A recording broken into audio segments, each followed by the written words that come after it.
This is the difference between amateur and professional welding. In the first attempt, the joint was made without a gap. The technique used was spot welding with 80 amperes.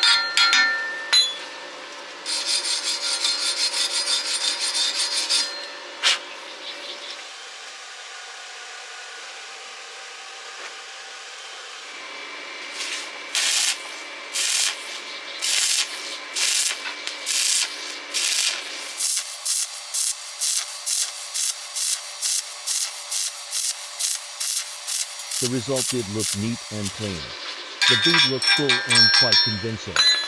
But this method is not recommended for joints like this, because without a gap, heat has difficulty penetrating the root of the joint.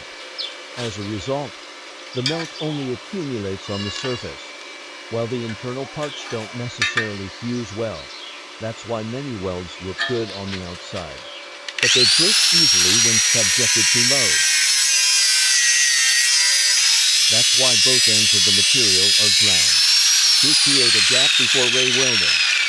That's why both ends of the material are ground, to create a gap before ray welding. In professional welding, joint preparation is far more important than mere hand movement.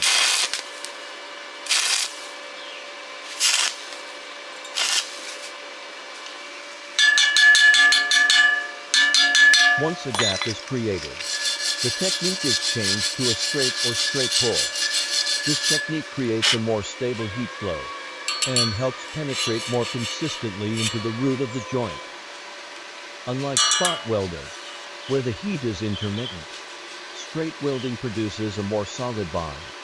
The amperage is also increased to 95, because once a gap is created, sufficient heat is needed to completely fill the root of the joint.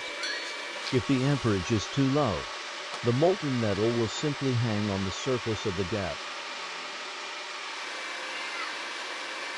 At this stage, hand rhythm becomes crucial. Too fast a movement will result in shallow penetration. Too slow will cause excessive molten buildup. The electrode angle must also be stable, neither too upright nor too low, because the electrode angle determines the direction of the heat flow and affects the shape of the bead along the weld path. When the rhythm and angle are balanced, the arc will feel calmer and easier to control. Don't forget to like, comment, share and subscribe.